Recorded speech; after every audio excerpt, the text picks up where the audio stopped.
बात खुलकर सामने आया है कि जब तक भारत कश्मीर के जो पूरे हदूद दरबे को चेंज करना चाहता है, उस हवाले से 5 अगस्त 2019 वाली पोजीशन पर भारत वापस नहीं जाता, उस वक्त तक हिंदुस्तान के साथ तिजारत नहीं हो सकती।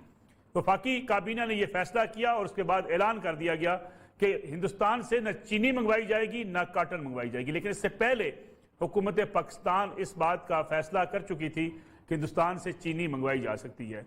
और चीनी क्यों मंगवाई जा सकती है कि पाकिस्तान के अंदर चीनी की कीमतें बहुत बढ़ चुकी हैं और चीनी की कीमतें बढ़ने की वजह से पाकिस्तान ये समझता है कि अगर बाहर से चीनी इंपोर्ट की जाती है तो अवाम को शायद सस्ते दामों चीनी मिल सकती है। आखिर वजह क्या है? क्या हिंदुस्तान के साथ तिजारत किए बगैर पाकिस्तान की इकानमी को मजबूत नहीं किया जा सकता? ये वो सवाल है जो हर हुकूमत के सामने होता है।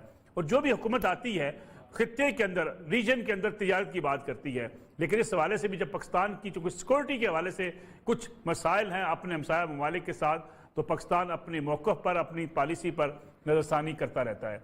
लेकिन अब देखना यह है कि क्या इन हालात में, जब कश्मीर में जो सूरत हाल है, क्या हिंदुस्तान के साथ तिजारत हो सकती है? क्या चीनी इंपोर्ट की जा सकती है? क्या कॉटन इंपोर्ट की जा सकती है? और फिर आखिर वजह क्या है? क्या पाकिस्तान के अंदर चीनी, जो इस वक्त गन्ना भी पैदा होता है, चीनी बनती भी बहुत बड़ी तादाद के अंदर है, लेकिन उसके बावजूद चीनी की कीमतें बढ़ती ही चली जाती हैं? आखिर वजह क्या है? हुकूमत की नाकामी है या हमारे यहाँ जैसे स्टॉक मार्केट की बात की जाती है कि स्टॉकिस्ट जो है वो चीनी स्टॉक कर लेते हैं, जिसकी वजह से चीनी की कीमत बढ़ती है और दीगर अशियाए ज़रूरत भी जिसके अंदर बढ़ती चली जा रही हैं, हुकूमत से ये महंगाई कंट्रोल होती हुई नज़र नहीं आ रही। इसका भी आज के प्रोग्राम में जायजा लेंगे और साथ साथ ये भी देखेंगे कि अगर रीजन के अंदर अब अगर ट्रेड होनी है तो पाकिस्तान की पॉलिसी क्या होगी, और फिर पाकिस्तान ने क्यों ये सोचा कि हिंदुस्तान से चीनी इंपोर्ट कर ली जाए, कॉटन इंपोर्ट कर ली जाए, फिर उसके बाद इस मौक़िफ़ में यकसर तब्दीली देखने में आई है। हम कभी एक तरफ जाते हैं, कभी दूसरी तरफ जाते हैं। रिजल्ट ये होता है कि हमारी ऑफ एंड ऑन, और कभी ऑन हो जाना कभी ऑफ हो जाना, ये सब मसाइल हमारे अपने लिए ही बढ़ते हैं, दूसरों को इससे प्रॉब्लम नहीं होता। ठीक है, तो ये भी जो वाकया जिसकी आप तरफ इशारा आप कर रहे हैं, ये भी एक उसी किस्म का, एक मैं समझता हूँ कि मिसमैनेज कह लीजिए या बड़ी छोटी सोच या लिमिटेड उसके बात की हमने। क्योंकि अमन, तिजारत, ये कोई ऐसी चीजें नहीं जिसके बारे में कोई बात किया जा सकता है। कोई सेन आदमी भी इससे इनकार नहीं कर सकता। लेकिन आपको इसके साथ साथ ये भी देखना है, अगर आप प्योरली इकोनॉमिक्स की बात आ जाए तो मेरे दोस्त डॉक्टर साहब बैठे हैं, मुझे बेहतर बता सकते हैं।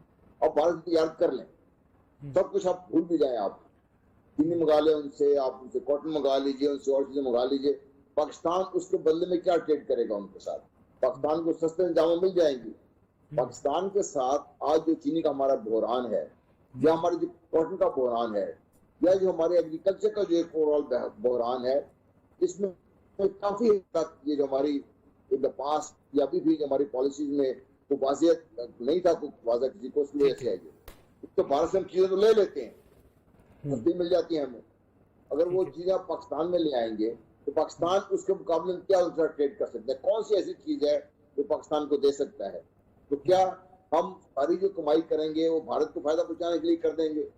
अगर प्योर इकोनॉमिक सेंस में बात कर रहा हूँ आपसे, क्या आप ये बर्दाश्त कर सकते हैं कि आपकी जो ज़राअत है, जो आप माने या ना माने, आज भी आपकी इकोनॉमी है उसकी रीढ़ की हड्डी है। आज भी 60% से ज्यादा आपकी जो मैन पावर है वो वहां पे एम्प्लॉयड है, उनको खाना भी मिल रहा है, काम भी कर रहे हैं, सब कुछ हो रहा है। अगर आप इसको भी आप डाउन कर देंगे तो कल आप क्या करेंगे इस मुल्क के साथ? तो बहुत सारी चीजें ऐसी हैं जो मेरे लिए जाती तौर पर इकोनॉमिक सेंस में नहीं बनती।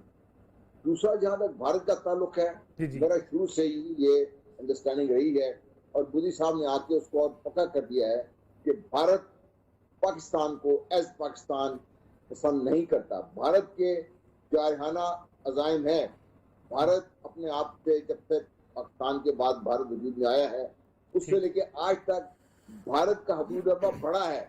ठीक है, उस वक्त जो भारत था आज उससे 60% ज्यादा है और उसके अज़ाइम इससे भी बड़े हैं। क्या हम उन अज़ाइम के साथ सीधे के समझौता कर सकते हैं? ये बड़ा क्वेश्चन है। कश्मीर उसका एक बहुत बड़ा हिस्सा है। ठीक, डॉक्टर रिफत साहब, अगर हम बात करें पाकिस्तान की हिंदुस्तान के साथ ट्रेड की, तो कुछ लोग ये कहते हैं कि जब पहले फैसला किया गया कि ठीक है वहां से मंगवा लेते हैं चीनी और कॉटन, ये एक टेस्टर छोड़ा गया एक फीडबैक लेने के लिए कि सोसाइटी क्या फीडबैक देती है और मुख्तलिफ जो स्टेक होल्डर हैं पाकिस्तान के अंदर उनकी राय क्या आती है। उसके बाद फिर फौरी फैसला कर दिया गया कि नहीं नहीं बिल्कुल नहीं, हम हिंदुस्तान से न चीनी मंगवाएंगे न कॉटन मंगवाएंगे। आप भी समझते हैं कि कोई टेस्टर लगाया गया? जी, वो मेरे ख्याल के अंदर वो टेस्टर की इतनी ज्यादा जरूरत नहीं थी, लेकिन पॉलिसी के अंदर एक इबाम पाया जाता है कि ईसी की जब मीटिंग हुई, जब वो मिनिस्टर जो है हमाद अजहर साहब ने उसके बाद उन्होंने ऐलान भी कर दिया, और उसके बाद जब ये ईसी का फैसला जो है जब ये कैबिनेट के पास गया तो कैबिनेट ने उसको ओवर रूल कर दिया। और ओवर रूल करने के लिए उसमें असद उमर साहब का भी नाम लिया जा रहा है, उसमें शेख रशीद का भी नाम लिया जा रहा है, और शीरी मजारी का भी नाम लिया जा रहा है कि ये वो चंद आवाजें थी जो ये कह रहे थे कि इस मौके के ऊपर अगर पाकिस्तान अपनी तिजारत को हिंदुस्तान के साथ शुरू करेगा या उसको खोल देगा तो वो फिर हमारा मसला कश्मीर के अंदर मौकफ जो है वो कमजोर हो जाएगा। और मेरे ख्याल के अंदर इस आर्गुमेंट के अंदर बहुत बड़ा वजन है कि जो लोग ये पर्सपेक्टिव ले रहे थे, और उन्होंने कहा जी कि ये डिसीजन सिर्फ इकनॉमिक्स की बुनियाद के ऊपर नहीं है जिस तरीके से गुलाम मुस्तफा साहब कह रहे थे, ये एक ब्रॉडर डिसीजन है जिसको कश्मीर के कॉन्टेक्स्ट के अंदर हमें देखना चाहिए। तो पाकिस्तान की काबीना ने बावजूद इसके कि उसके अंदर इमरान खान साहब की कुछ लोगों का ख्याल है कि उनकी मर्जी भी ये थी कि पाकिस्तानी अवाम को जो चीनी की महंगाई है उसके बहरान से निकालने के लिए बड़ा जरूरी है कि हम हिंदुस्तान के साथ तिजारत करें, लेकिन उसको ब्रॉडर कंसिडरेशन के बाद उन्होंने उसको ओवर रूल कर दिया। तो ये मेरे ख्याल में काबीना का एक फैसला है जो कि बड़ा एक अच्छा फैसला है, क्योंकि मैं नहीं समझता कि हिंदुस्तान के अजाइम जो वो पाकिस्तान के बारे में कुछ नेक हैं, या उसके अंदर मोदी हुकूमत को जिसको हम मतून भी करते रहते हैं, जिसके ऊपर हम जो है वो तबर्रे भी भेजते रहते हैं, अब क्या उसके साथ इस मौके के ऊपर तिजारत को खोलना वो पाकिस्तान के लिए मुनासिब होगा। और दूसरी बात मैं ये भी कहूंगा कि हिंदुस्तान ये चाहता है कि पाकिस्तान के साथ नॉर्मलाइज कर दें without making concession on Kashmir, जिसको एक मरकजी नुक्ते की हैसियत हासिल है। तो ये वो तजादात हैं या जो एम्बिगुइटीज हैं जिसको समझना हमारे लिए बहुत जरूरी है to put this decision in context. Doctor साहब, क्या इंटरनेशनल अगर इस किस्म का कोई प्रेशर है, अगर कुछ कुव्वतें ऐसी हैं, अगर अमेरिका की ये कोशिश है कि पाकिस्तान और हिंदुस्तान के दरमियान तल्लुकात को नॉर्मलाइज करना चाहिए, तो मेरे ख्याल के अंदर वो हमें नॉर्मलाइज करने के लिए भी अपना मौकफ जो है उसके ऊपर कायम रहना चाहिए। अगर उसका मतलब है अगर हम मौकफ से अपने हट जाएंगे और तिजारत को नॉर्मलाइज करेंगे तो कल ये हिंदुस्तान ये कहेगा कि अब आपने तिजारत अब खोल दी है तो अब आप क्यों मसला कश्मीर को उठा रहे हैं, और वो फिर जो will be back to square one. देखें नसरुल्लाह मलिक साहब, हमें ये तारीख याद रखनी चाहिए कि हिंदुस्तान के साथ मसला कश्मीर हो या सियाचिन का मसला हो या सरकरी का हो या वो तमाम मसाइल हो, जो कि उनमें से एक मसला भी ऐसा नहीं है जिसमें हिंदुस्तान ने अपनी तरफ से कुछ पाकिस्तान को कंसेशन दी हो या पाकिस्तान को रेसिप्रोकेट किया हो। तो ये मेरे ख्याल के अंदर एक बहुत बड़ी हकीकत है जिसको हमें मद्देनजर रखना चाहिए। अब जहां तक इस बात का ताल्लुक है कि चीनी हम हिंदुस्तान से इम्पोर्ट करें या कॉटन हम हिंदुस्तान से इम्पोर्ट करें, तो ये हमारी जो इकॉनमी है उसको अगर हम उसको सही हालात के ऊपर नहीं चलाएंगे तो ये हमें वक्तन फक्तन ये सवाल जो है हमारे सामने उठता रहेगा। और मैं ये भी कहता चलूं कि अगर हिंदुस्तान से ही अगर आपने शुगर मंगवानी है तो आप क्यूबा से क्यों नहीं शुगर मंगा सकते, और अगर आपने कॉटन की इंपोर्ट का मसला है तो आप सेंट्रल एशिया से क्यों नहीं मंगवा सकते। तो ये भी मुतबादिल जराए आपके पास मौजूद है। ठीक है डॉक्टर शाहिद सिद्दीकी साहब, एक तो है हमारी आइडियोलॉजी कश्मीर का मसला, पाकिस्तान हिंदुस्तान के माबेन कि हद दर्जे दुश्मनी और बड़े पैमाने पर तिजारत कभी कभी साथ साथ नहीं चला करते। ये दो उसूलों को पहले सामने रखना होगा और इससे डेविएट करना तबाकुल होगा। ये बात सही है कि जो हमारे भारत और पाकिस्तान की जो मजमूई आबादी है वो दुनिया की आबादी का 21% है, और अगर सार्क में मिला ले तो 24% हो जाती है। तो एक दफा ये कहा गया था बार बार कि अगर ये दोनों मुल्क तिजारत करें आपस में तो उससे दोनों मुल्कों की मईशत तरक्की करेगी, गुर्बत कम होगी, बेरोजगारी कम होगी, महंगाई कम होगी। और ये भी कहा गया था कि अगर जो है तिजारत शुरू होगी तो बर्फ पिघलेगी तो जो सियासी मामला हल हो जाएंगे। उसका तजर्बा जो कुछ हुआ मैं आपको बता दूं कि पिछले 10 वर्षों में 2019 तक हमने भारत को साथ $13 अरब का इम्पोर्ट किया और उसको $3 अरब का इम्पोर्ट किया और $10 अरब हमने भारत को दे दिए। तजारती खसारा उठाया। दूसरी बात ये थी कि उसने दुश्मनी कभी कम नहीं की, और वो जो इसलिए कि हम जब तक भारत के उसको नहीं समझेंगे उनकी सोच क्या है, हम गलती करेंगे। इस वक्त मोदी की जो सोच है, भारत की इससे पहले भी सोच थी, वो ये थी कि भारत चूंकि तेजी से तरक्की कर रहा है, उसकी शरह नमू हमसे 2.5 गुना ज्यादा है, तो और उसकी फीकस आमदनी जो कि 9/11 पे हमसे कम थी, आज हमसे बहुत आगे निकल गया है।